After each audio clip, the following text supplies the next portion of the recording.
The most dangerous job on earth. जिन तारों में हजारों वोल्ट का करंट बह रहा हो उस पर कोई कैसे चढ़ सकता है। जिन तारों के महज छू जाने से मौत तय है उन तारों पर कोई कैसे रेंग सकता है। लेकिन यहाँ तो ये लोग इन हाई वोल्टेज तारों को न सिर्फ छू रहे हैं बल्कि उस पर चढ़कर काम भी कर रहे हैं। एक तो इतनी ऊंचाई, उस पर से हजारों वोल्ट करंट पास करने वाले ये हाई वोल्टेज तार। मतलब आगे कुआं और पीछे खाई, जरा सी चूक और जिंदगी खलास। दोस्तों, ये पापी पेट इंसानों से क्या क्या ना कराता है। ये पेट की आग ही है जो इंसानों को ऐसे काम करने पर मजबूर कर देती है, क्योंकि दुनिया के लाखों अमीर लोग जितना खाना अपनी थालियों में छोड़ देते हैं उसका आधा भी करोड़ों गरीबों को पेट भरने के लिए नसीब नहीं हो पाता। और फिर मजबूरी इन्हें ऐसा काम करने को मजबूर कर देती है जहां 24 घंटे इन्हें मौत से पंजा लड़ाना पड़ता है। बिजली ना भी हो तो गरीबों को कोई खास फर्क नहीं पड़ता, क्योंकि उनके घर में ना तो पंखा होता है ना ही टीवी। लेकिन अमीरों के घर की बिजली एक मिनट के लिए भी कट जाए तो वो बेचैन हो जाते हैं। एसी टीवी बंद हो जाते हैं, उनका काम रुक जाता है। और फिर जरूरत पड़ती है इन लोगों की जो हेलीकॉप्टर की मदद से इतनी ऊंचाई पर लगे हाई वोल्टेज तारों तक पहुंचते हैं और फिर अपनी जान पर खेलकर इन्हें दुरुस्त करते हैं ताकि अमीरों के ऐश आराम में आए खलल को दूर किया जा सके। देख रहे हैं ना, इन हाई वोल्टेज केबल्स में लगातार हजारों वोल्ट का करंट पास हो रहा है। ऐसे करंट के बीच खतरा भी बहुत ज्यादा होता है। या तो इंसान इनके संपर्क में आकर इन केबल से चिपक सकता है या झटका खाकर बहुत दूर फिक सकता है। दोनों ही सूरत में जान जानी तय है। दोस्तों, दुनिया में कई लोग हैं जो अपने एसी दफ्तरों में बैठकर इज्जत, शोहरत और खूब सारी दौलत कमा लेते हैं। वहीं दूसरी तरफ ऐसे भी लोग हैं जिन्हें 2 जून की रोटी के लिए अपनी जान दांव पर लगानी पड़ती है। ऐसे जॉब्स में गलती की कोई गुंजाइश नहीं होती, क्योंकि एक बार भी कोई चूक हुई तो ना तो सस्पेंशन होता है ना ही बर्खास्तगी, सीधे ऊपर का टिकट कट जाता है। फिर भी ये लोग हंसी खुशी ऐसे काम को अंजाम देते हैं, क्योंकि बात अपने और अपने परिवार का पेट पालने की होती है। दोस्तों, रियो शहर में लगी क्राइस्ट की स्टैचू को कौन नहीं जानता। दुनिया के न्यू 7 वंडर्स में शामिल इस स्टैचू को दुनिया क्राइस्ट द रिडीमर के नाम से जानती है। इसे रियो डी जेनेरियो की पहचान माना जाता है। रियो से 2320 फीट की ऊंचाई पर बना यह स्टैचू साल 2007 में डैमेज हो गया था।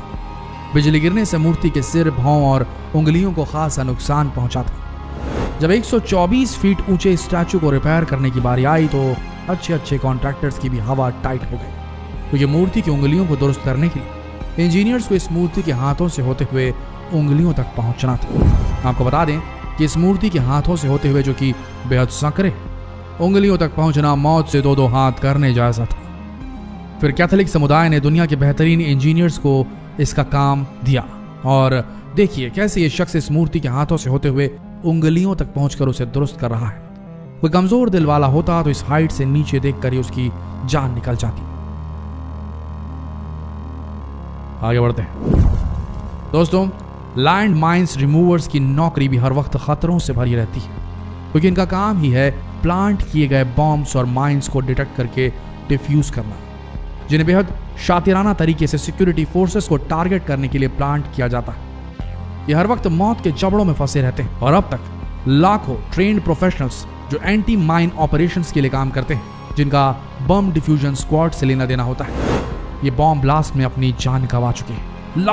लाखों ऐसे लोग जो बॉम्ब डिफ्यूज करने का काम करते हैं, उनकी मौत हो जाती है। सेना और दूसरे सिक्योरिटी फोर्सेस को टारगेट करने के लिए कभी आतंकी तो कभी नक्सली ऐसे माइंस बिछाते रहते हैं, जिन्हें डिफ्यूज करना अपनी जान को मौत की गोद में बिठा देने जैसा होता है। इनकी भी जिंदगी बेहद खतरनाक होती है, इनका जॉब बेहद खतरनाक होता है और अंत अगर गलत हुआ तो बहुत दर्दनाक भी। आगे बढ़ते हैं। अब बात फायर फाइटर्स की कर लेते हैं, यानी फायर ब्रिगेड की। इनका काम भी कम चुनौतियों से भरा नहीं होता।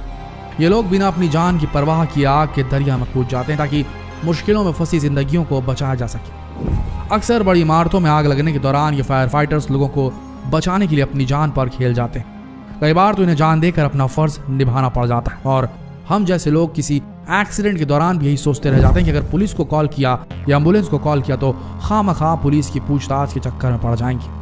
हम भाग लेते हैं दुर्घटना देखकर, मदद करने के लिए हाथ नहीं बढ़ाते। और दूसरी तरफ ये फायर फाइटर्स हर मुश्किल का डटकर सामना करते हैं ताकि आपके अपनों की जान बचा सके। इतनी दिलेरी के बदले इन्हें क्या मिलता है? इन्हें तो वो सम्मान भी नहीं मिलता जो ये डिजर्व करते हैं। वैसे भी खुद को आग में झोंक देना इतना आसान नहीं होता। स्टंटमैन की जिंदगी भी हर वक्त जिंदगी और मौत के दरमियान झूलती रहती है। फिल्मों में स्टंट सीन्स को देखकर थिएटर्स में तालियों की गड़गड़ाहट तो आपने जरूर सुनी होगी, लेकिन अपनी जान पर खेल कर ऐसे खतरनाक स्टंट सीन करने वाले स्टंटमैन्स और स्टंट विमेन्स गुमनामी के अंधेरे में छिपे रह जाते हैं। उन्हें मौत से पंजा लड़ाने पर भी वो मेहनताना या सम्मान नसीब नहीं होता जो हीरो या हीरोइन को एक हिट डायलॉग बोलने पर मिल जाता है। इसे विडंबना ना कहें तो और क्या कहें, ऐसे लोगों का नाम तक हम में से कोई नहीं जानता। इनकी तो बस एक ही पहचान रह जाती, यानी ये लोग बॉडी डबल बनकर ही मायानगरी की चकाचौंध में खो जाते हैं। जबकि खतरनाक स्टंट्स फिल्माते वक्त न जाने कितने ही लोगों को अपनी जान से हाथ धोना पड़ा है। कई लोग हमेशा के लिए अपाहिज हो गए, फिर भी ये स्टंटमैन कुछ रुपयों के लिए अपने पेट पालने के लिए ऐसी खतरनाक स्टंट जॉब करते हैं जहां हर वक्त जान का खतरा बना ही रहता है। आगे बढ़ते हैं। अब केमिकल और गैस फैक्ट्री में काम करने वाले लोगों का मर्म भी देख लीजिए। ये लोग हर रोज धीमा जहर अपने अंदर लेते रहते हैं। अगर ये किसी हादसे से बच भी जाएं तो भी खतरनाक केमिकल्स और गैसेस इन्हें धीरे धीरे इतना बीमार बना देती कि ये तिल तिल कर मौत के मुंह में चले जाते हैं। ऐसा इसलिए होता है क्योंकि सस्ता प्रोडक्शन करने के लिए फैक्ट्री मालिक इन्हें जरूरी उपकरण मुहैया नहीं कराते, जिससे ये वर्कर्स दिन रात खतरनाक केमिकल्स और उससे निकलने वाली गैसेस के संपर्क में रहते हैं। वैसे भोपाल गैस त्रासदी तो आप सबको याद ही होगी। न जाने कितने लोग, कितने मासूम बच्चे इस त्रासदी का शिकार होकर काल के गाल में समा गए थे। आज भी अक्सर फैक्ट्रीज गैस लीकेज की घटनाएं आप न्यूज चैनल्स और अखबारों में देखते पढ़ते होंगे, लेकिन दोषियों पर ठोस कार्रवाई नहीं होने की वजह से फैक्ट्री ओनर्स का ये ढुलमुल रवैया बरकरार रहता है और ऐसे हादसे होते रहते हैं जिनमें कई मासूमों की जिंदगी तबाह और बर्बाद हो जाती है। पर सबसे बड़ी दिलेरी उन लोगों की होती है जिन्हें न सम्मान मिलता है, न इज्जत और ना ही धन।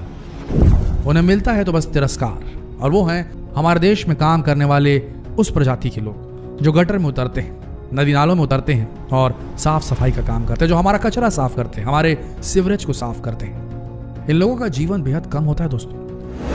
इतनी गंदी सड़ांध वाली जगह में घुसना, बिना कपड़ों के अपने आप को डुबो लेना और सफाई का काम करना, ये वाकई में बहादुरी का काम है। अगर ये सफाई कर्मचारी ना रहे तो पूरे शहर को कॉन्स्टिपेशन हो जाएगा। लेकिन इन्हें क्या वो इज्जत, वो सम्मान मिलता है? बिल्कुल भी नहीं।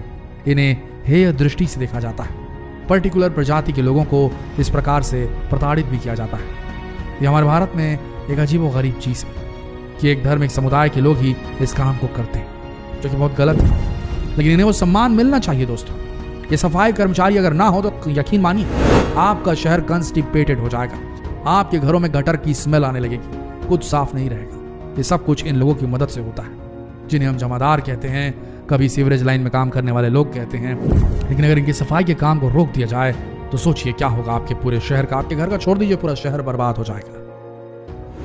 तो जब भी कोई ऐसा आदमी आपके घर काम करने आए तो उसे बाहर बैठो, अंदर नहीं घुसना, दूसरी गिलास में पानी देना, इस किस्म की चीजें संभाल के कीजिए। उन्हें बुरा ना लगे, वो आपके लिए है, आपके लिए सेवा दे रहे हैं। उनका भी हक बनता है, वो भी आप ही की तरह इंसान है, आपसे बेहतर इंसान है जो ऐसा काम कर रहे हैं, सफाई का काम कर रहे हैं, असली सफाई कर्मचारी। इन्हें सलाम कीजिए, इन्हें प्रणाम कीजिए। ये वाकई में इस देश की ताकत है। जितना हो सके इस संदेश को शेयर करें फेसबुक पर, व्हाट्सएप पर, यूट्यूब पर, ताकि लोगों को समझ में आ सके कि 2 जून की रोटी कमाना कितना मुश्किल है, जिसे हम अपनी थालियों में छोड़ दिया करते हैं। उतना ही ले थाली में कि व्यर्थ न जाए नाली में। शेयर करें इस संदेश को। मिलते हैं एक और आंखें खोल देने वाले वीडियो के साथ कल। धन्यवाद।